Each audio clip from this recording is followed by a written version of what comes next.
Investing की मेरी सबसे फेवरेट बुक है द धंधो इन्वेस्टर बाय मोनिश पोपराय। लेकिन अगर मैं आपसे कहूँ, इन्होंने पिछले 5 साल में एक भी रुपए का रिटर्न नहीं दिया है। और अगर आप इनका रिटर्न अपने रिटर्न से कंपेयर करेंगे इन्वेस्टिंग में, बहुत ज़्यादा चांसेस है कि आप ही का रिटर्न बहुत ज़्यादा होगा।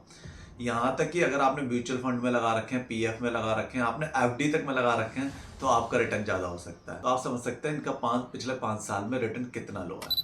नमस्ते, माय नेम इज गौर विमल और आज मैं बात करूंगा अपने इन्वेस्टिंग के वन ऑफ द गुरु मोनिश पोपराय के बारे में। अगर मैं सच कहूँ तो जो इन्वेस्टिंग का बेस है, प्रिंसिपल है, लॉजिक है, सारे मैंने इन्हीं से सीखे हैं। सारे नहीं कहूँ तो बहुत ज़्यादा मैंने इनसे सीखा है।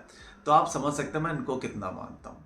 और अगर आपको मोनिश पोपराय के बारे में बिल्कुल भी नहीं पता तो मैं आपको थोड़ा क्लू दे देता हूँ ये कौन है। Monish Popray Indian born US citizen है, जो कि पहले सॉफ्टवेयर डेवलपर हुआ करते थे।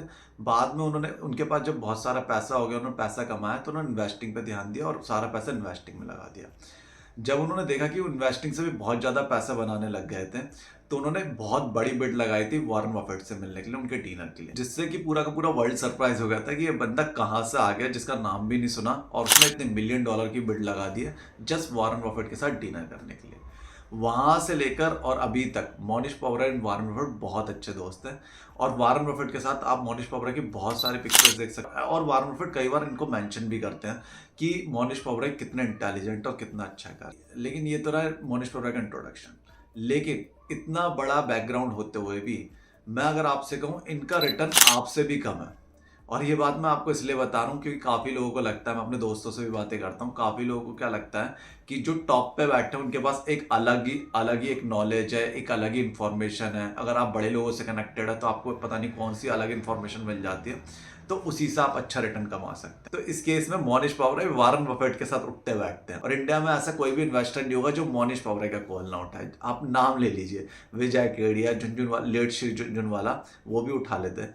या आप किसी का भी नाम ले लीजिए, मोनिश पोपराय इतना बड़ा नाम है, स्टिल उन्होंने 0% का रिटर्न दिया है। तो आज मैं उसी के बारे में बात करना चाहूंगा ताकि आपको भी पता चल सके कि investing is not a game of cheating और लीक नॉलेज और tips. Investing is a game of strategy and knowledge, not just information. Information is useless if you are not using. चलिए अब इनके इंडियन स्टॉक पोर्टफोलियो के बारे में बात कर लेते हैं। इससे आपको समझने में आसानी होगी कि ये इन्होंने कौन से स्टॉक ले रखे हैं और क्यों नहीं चल रहे और ये क्या सोच रहे थे, और मैं भी आपको अच्छे से समझा। तो मेनली ये 3 स्टॉक होल्ड कर रहे हैं। ऑब्वियसली ये बहुत ज़्यादा स्टॉक्स होल्ड नहीं करते। मैं तो देखता हूँ अपने दोस्तों 10,000 में भी उन्होंने इतनी डाइवर्सिफिकेशन कर रखी होती है कि क्या ही बताएं।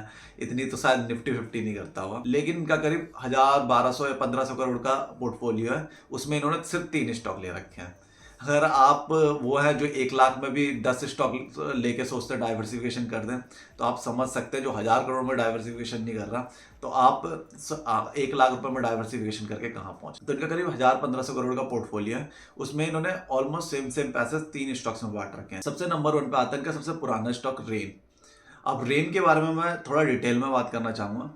रेन इनका एक ऐसा स्टॉक्स है, जब इन्होंने ये बाय किया था तो इसके बारे में पूरे देश में बात हुई थी और कोई इन्वेस्टर नहीं बचाता। मैंने सबके पोर्टफोलियो चेक करें कि उन्होंने रेन ना खरीदा। आप नाम ले लीजिए, सबने खरीद रखा था, डॉली खन्ना और भी काफ़ी सारे नाम थे, अभी मेरे को याद नहीं तो इसलिए मैं लेना नहीं चाह रहा। और ये एक बार को चला भी था, 10 गुना हुआ था। जो इनका प्राइस है 50 रुपये से, ये 10 गुना भी हुआ था, लेकिन उन्होंने सेल नहीं करा। फिर एट द एंड क्या होता है कि सुप्रीम कोर्ट का कोई ऑर्डर आ जाता है जिससे इस कंपनी की जो ग्रोथ होनी थी वो रुक जाती है। लेकिन वो भी आपकी और हमारी तरह इस पर होल्ड करते रहे और अभी तक होल्ड कर रहे हैं और उन्हें उम्मीद है कि ये स्टॉक चलेगा। अगर आप मेरा वर्डिक्ट जानना चाहते हैं तो मुझे नहीं लगता रेन एक अच्छी बाय है। तो मैं तो कभी किसी को सजेस्ट नहीं करूँगा क्योंकि वो ऑलमोस्ट कमोडिटी में आ जाता है और मेरे को नहीं लगता आप इतना ज़्यादा पैसा बना सकते हैं रेन में जितना ज़्यादा रिस्क है। तो लेकिन मोनिश पोपराय अलग है, उन्होंने इसमें इन्वेस्ट कर रखा है। लेकिन इनके रेंज से रिटर्न की बात करें, इन्होंने पैसा दुगना या तिगना करा होगा, लेकिन वो बहुत बड़ी बात नहीं रह जाती क्योंकि इन्होंने जितने टाइम से होल्ड कर रखा है उसे, उतने टाइम में आप निफ्टी में भी पैसा इतना अच्छा कर लेते हैं। तो ये बहुत बड़ी बात नहीं है कि इन्होंने पैसा इतना अच्छा कर लिया, कोई बहुत ज़्यादा इन्होंने पैसा अच्छा नहीं कर पाया इसमें। और इन्होंने एवरेज भी बहुत ज़्यादा किया है। आप अगर इनको देखेंगे तो आप पाएंगे कि बहुत टाइम से एवरेज भी करते आए हैं। तो उस वजह से इनकी एवरेज वो वाली नहीं बची है जो 40-50 रुपए की एवरेज थी। इनकी एवरेज काफ़ी आगे आ चुकी है। तो ये थी रेन की बात। तो अब आता है इनका सेकंड स्टॉक सनटेक रियल्टी। सनटेक रियल्टी के बारे में बात करूं तो ये एक ऐसा स्टॉक है, आप ये समझ लीजिए कि इन्होंने सबके सामने खड़े होकर ये कहा है कि यही स्टॉक सबसे ज्यादा पैसा बना के देने वाला है और ये उनका चैलेंज है जो कि इन्होंने गाय स्पेयर को दिया। So I told Guy, okay, here's what we're going to do.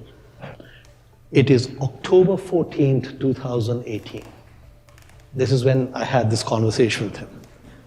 In your corner is the phenomenal MasterCard with the impregnable moat, oligopoly business, great CEO, everything is fantastic. And that's called the Guy Spear pick.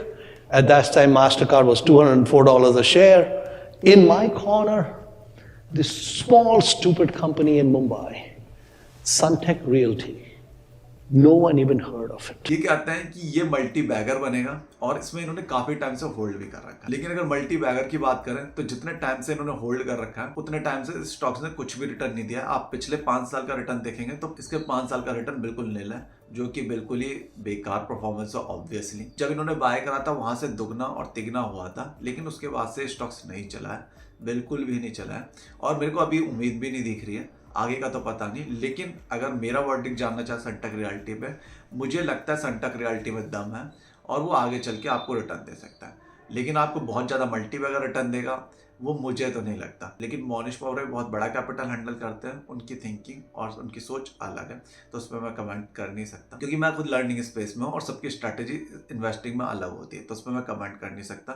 लेकिन मेरे हिसाब से Sunteck realty एक good bye है, लेकिन उसमें आपको बहुत ज़्यादा पैसे नहीं बनने वाले हैं। आप अच्छा पैसा बना लेंगे, अच्छा पैसा मतलब एफडी को बीट कर पाएंगे। लेकिन आप सोच रहे हो उससे आप बहुत ज़्यादा करोड़पति बनने वाले हैं, तो वो नहीं होने वाला। तो ये था मेरा सनटेक रियल्टी का वर्डिक्ट। अब आ जाते हैं इनके लास्ट स्टॉक्स के बारे में, जो कि है एडलवाइस, मेरा फेवरेट स्टॉक। इसके बारे में मैंने एक वीडियो भी बनाई थी, उसमें मैंने आपको अच्छे से एक्सप्लेन करा था कि एडलवाइस क्यों एक बैड बाय है। तो इसमें तो मैं कुछ कहना ही नहीं चाहूँगा, आप वो वीडियो देख लीजिए, आपको पता लग जाएगा कि एडलवाइस के बारे में मैं क्या सोचता हूँ और क्यों वो एक अच्छी बाय हो भी सकती थी, लेकिन अब वो मिस बैट है। अब मुझे नहीं लगता कि एडलवाइस में आपको बहुत ज़्यादा पैसा बनने वाला है। इसके बारे में मैंने बहुत एक्सप्लेन में बताया, तो उसकी वीडियो मैं यहाँ लिंक कर दूँगा, आप देख लीजिए। तो एट द एंड आप अगर देखेंगे इनके तीनों स्टॉक्स ने कुछ भी रिटर्न नहीं दिया है। और एडलवाइस की बात करें तो एडलवाइस तो बिल्कुल नेगेटिव में है। जो इनकी परचेज थी उससे हाफ गिर चुका है। इनकी परचेज थी 100-120 रुपए की और स्टॉक ट्रेड कर रहा है 54 रुपए पे। तो इसका मतलब ये है अगर इन्होंने 400-500 करोड़ रुपए लगाए थे उसमें, तो 250 करोड़ रुपए इनके उड़ चुके हैं। और अगर आप इनके पोर्टफोलियो का ग्राफ देखेंगे तो आप देखेंगे वो बिल्कुल स्ट्रेट चल रहा है और कहीं कहीं पे तो नेगेटिव ही चला गया। तो जो इनका रिटर्न है बहुत ही बेकार रिटर्न है। इसका मतलब ये नहीं कि मोनिश पॉवरा अच्छे इन्वेस्टर नहीं है, वो अपने तरीके से खेल रहे हैं, वो आगे जरूर होगा जो भी वो सोच रहे हैं। लेकिन अगर आज की डेट में कहा जाए तो इनका जो रिटर्न आया बहुत ही बेकार रिटर्न आया और वो किसी के साथ भी हो सकता है। और एक अच्छा इन्वेस्टर बुरा परफॉर्म जरूर करेगा जबकि सब अच्छे परफॉर्म कर रहे हो, तो इसमें कोई बहुत बड़ी बात नहीं है। ये वीडियो बस मैंने इसलिए शेयर करी ताकि आप भी समझ सकें अच्छे इन्वेस्टर का मतलब ये नहीं होता कि आप रोज पैसे बना रहे हैं या आप करोड़पति बन रहे हैं, आप साल में ही करोड़पति बन रहे हैं, 2 साल में करोड़पति बन रहे हैं। जैसे कि आप बहुत सारे यूट्यूबर का देखेंगे, वो आपको स्ट्रैटेजी बताते हैं कि 1 साल में करोड़पति बन जाओ, ये हो जाओ, वो हो जाओ। तो ऐसा होता नहीं है। मोनिश पॉवरा जैसे इन्वेस्टर अपना रिटर्न डिफाइंड नहीं कर पाए तो और लोगों की तो बात ही नहीं कुछ कर सकते। तो आज की वीडियो से आई होप आपको थोड़ी बहुत अंडरस्टैंडिंग हुई हो कि इन्वेस्टिंग में करना क्या है। और अगर आप रिटर्न नहीं बना रहे तो आपको पैनिक होने की जरूरत नहीं है। और अगर आप बहुत ज़्यादा रिटर्न बना रहे हैं तो आपको ये नहीं समझ लेना कि मैं बहुत बड़ा इन्वेस्टर हो गया हूँ। आपको हम्बल रहना है और समय के साथ साथ आप बहुत ज़्यादा वेल्थ क्रिएट कर पाएंगे। तो आज के लिए इतना ही। My name is Gaurav Vimal, thank you.